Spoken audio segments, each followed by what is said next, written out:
Step into Value Zone. Value Zone. Hypermart. Button chain. Yeah, hi, Sundara Ramiredi from RCP Technologies. Last 1 yearలో Nifty average move జరిగింది 15% అండి. Last మనం 33 years చూసుకుంటే కనుక Nifty average move వచ్చి 13.5% అనమాట. So ఈ సంవత్సరం ఎక్కువ జరిగింది.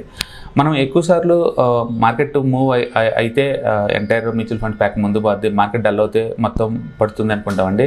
కొంతవరకు నిజమైనా సరే ఈ ఫండ్ మేనేజర్స్ మంచి క్వాలిటీ వాటిలో ఇన్వెస్ట్ చేయడం ద్వారా నిఫ్టీతో కంపేర్ చేసుకుంటే వీళ్ళు ఎక్కువ రిటర్న్ జనరేట్ చేస్తారు. ఫర్ ఎగ్జాంపుల్ మనం ఇక్కడ ఈ సంవత్సరం ఈ బుల్ మార్కెట్లో అంటే నిఫ్టీ ఇప్పుడు ఆల్ టైమ్ హై 21,500 దగ్గర ఉంది రఫ్గా.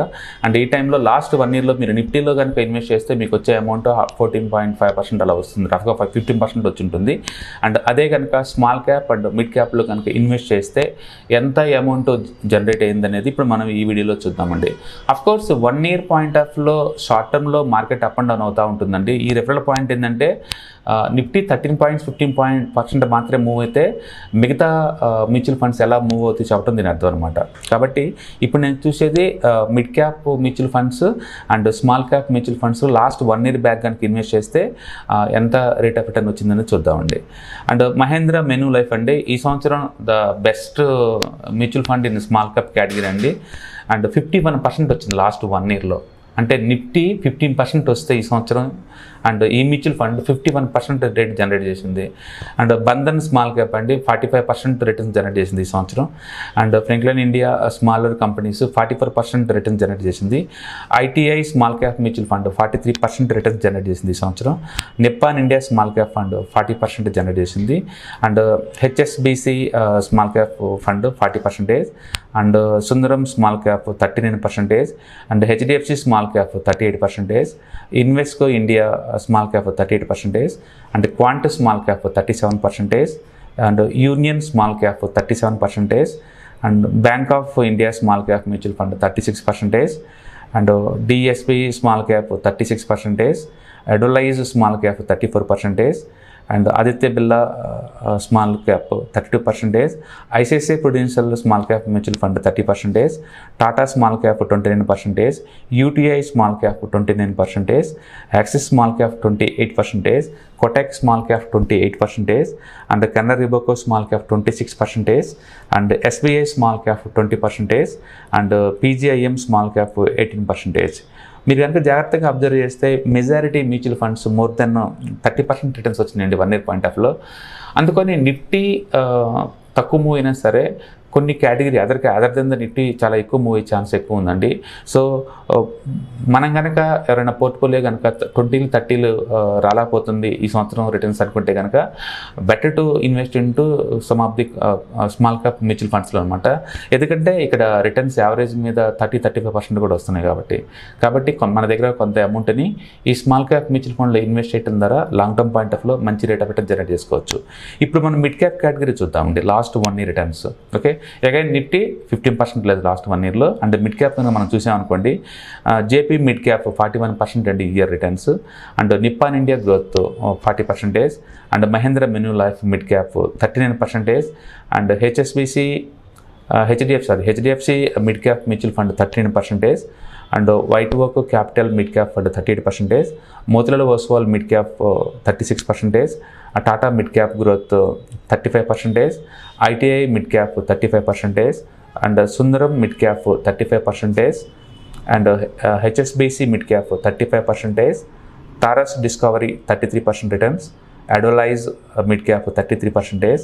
Bandhan mid cap 32%. And DSP mid cap 32%. Aditya Birla mid cap 31%. And Franklin India Prima fund 30%. Invesco India mid cap 29%. And SBI Magnum mid cap 29%. Canara Robeco mid cap 29%. Mirae asset mid cap fund 28%. ICICI Prudential mid cap 28%. Union mid cap 28%.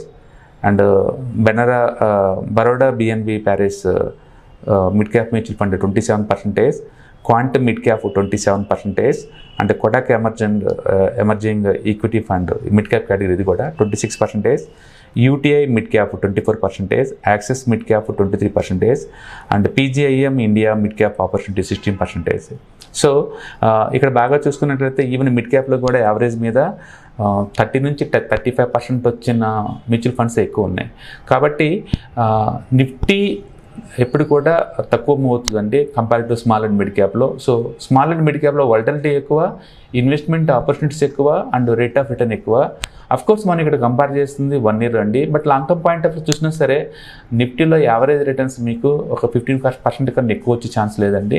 అదే కనుక mid and small cap కేటగిరీలో మన నిఫ్టీతో compare చేసుకుంటే risk ఎక్కువనే కానీ reward కూడా 2 to 3 times ఎక్కువ అనమాట. కాబట్టి మ్యూచువల్ ఫండ్స్ మీ దగ్గర కేటగిరీ అంటూ ఉంటే అది ఖచ్చితంగా అంటే small cap and mid cap category ఉండాలన్నమాట. దీని ద్వారా మనం ఎక్కువ రేట్ ఆఫ్ రిటర్న్ తీసుకోవచ్చు. ఒక్కోసారి నిఫ్టీ రిటర్న్స్ యావరేజ్ 1 year మీద 0 వచ్చినా సరే but still mid cap and small cap mutual funds మాత్రం 10 to 15% ఈజీగా జనరేట్ చేస్తారండి. కాబట్టి ఎంటైర్ స్టాక్ మార్కెట్లో ఆల్ఫా ఎక్కువ ఎక్కడుంది, ఎక్కువ ఎక్కడ మనం రేట్ ఆఫ్ రిటర్న్ జనరేట్ చేసుకోవచ్చు అంటే mid cap and small cap category. కాబట్టి మీరు మ్యూచువల్ ఫండ్స్ కనుక ఇన్వెస్ట్మెంట్కి వస్తే ఖచ్చితంగా మీకు లాంగ్ టర్మ్ పాయింట్ ఆఫ్ మార్కెట్లో ఉండాలి అనుకుంటే అండ్ డిప్ వచ్చినప్పుడు ఎక్కువ యూనిట్స్ మాన్యువల్ కొనడానికి రెడీ అయితే కనుక ఖచ్చితంగా మీ దగ్గర ఉండాల్సింది and mid cap and small cap. యాక్చువల్గా మిడ్ క్యాప్ స్మాల్ క్యాప్ మీద ఎన్నో వీడియోస్ చేసామండి. ప్రతి చోట మేము ఎంఫసిస్ చేస్తూనే ఉన్నాం లాస్ట్ 3-4 years నుంచి కూడా. అండ్ లాస్ట్ 2-3 years నుంచి కూడా బంపర్ రిటర్న్స్ వచ్చినాయండి అన్ని. ఈ సంవత్సరం కూడా ఇది కంటిన్యూ అవుతుంది. సో బెస్ట్ మహేంద్ర మెన్యులైఫ్ అంటే స్మాల్ క్యాప్ కేటగిరీలో, అండ్ ఇటేమో మిడ్ క్యాప్లోనేమో జేఎం మిడ్ క్యాప్ అనమాట. అండ్ వరస్ట్ ఈ కేటగిరీలో అంటే PGIM ఇండియా అండి, small cap and mid cap both కూడా. అండ్ స్మాల్ క్యాప్లో 18% వచ్చింది అండ్ మిడ్ క్యాప్లో 16% వచ్చింది. షార్ట్ టర్మ్లో మ్యూచువల్ ఫండ్ పర్ఫార్మెన్స్ మనం కంపేర్ చేయలేం కానీ but 10 years, 5 years, 3 years, 1 year ఇలా మాత్రం ఖచ్చితంగా కంపేర్ చేసుకోండి. యావరేజ్ మీద రిటర్న్స్ కనుక మోర్ దెన్ 20% వస్తుంది అనుకుంటే కనుక అది బెస్ట్ మ్యూచువల్ ఫండ్స్ కింద మనం కన్సిడర్ చేయొచ్చు అనమాట. అలాగే ఎప్పుడు ప్రాఫిట్ బుక్ చేసుకోవచ్చు అంటే మార్కెట్ ఆల్ టైమ్ హైలో ఉన్నప్పుడు, ఇలాంటి టైంలో మీకు మనీ కావాలనుకున్నప్పుడు కొన్ని యూనిట్స్ మనం ప్రాఫిట్ బుక్ చేసుకొని తీసుకోవచ్చు అనమాట. ఎందుకంటే పర్ఫార్మెన్స్ పీక్ లెవెల్లో ఉంది కాబట్టి నిఫ్టీతో సంబంధం లేకుండా, నిఫ్టీ మూవ్ అయినా కాకుండా సంబంధం లేకుండా ఒక ఇన్వెస్ట్మెంట్ని ఒక హ్యాబిట్లా పెట్టుకుంటే లాంగ్ టర్మ్ పాయింట్ ఆఫ్ లో మంత్ వెల్త్ క్రియేట్ చేసుకోవచ్చు అనమాట. ఎందుకంటే 1 year బ్యాక్ ఎవరు కూడా మార్కెట్ ఈ రేంజ్లో పెరిగిద్దని ఎవరు ఎక్స్పెక్ట్ చేయరు. 2 days బ్యాక్ కూడా స్టాక్ మార్కెట్లో ఇట్లా 2 daysలోనే 500 points పోద్దని ఎవరు ఎక్స్పెక్ట్ చేయలేరు. అందుకని మార్కెట్ ఎప్పుడు కూడా అన్ప్రెడిక్టబుల్ అనమాట. But long term point of లో పాజిటివ్ బయాస్ మీద ఉంటుంది. ఇండియన్ జీడిపి గ్రోత్ ఇయర్లీ 7% చొప్పున నెక్స్ట్ డెకేడ్ మూవ్ అవుద్ది కాబట్టి బోల్డ్ అండ్ ఇన్వెస్ట్మెంట్ ఆపర్చునిటీస్ రాబోతున్నాయి. కాబట్టి keep investing in to the Indian stock market. Thank you.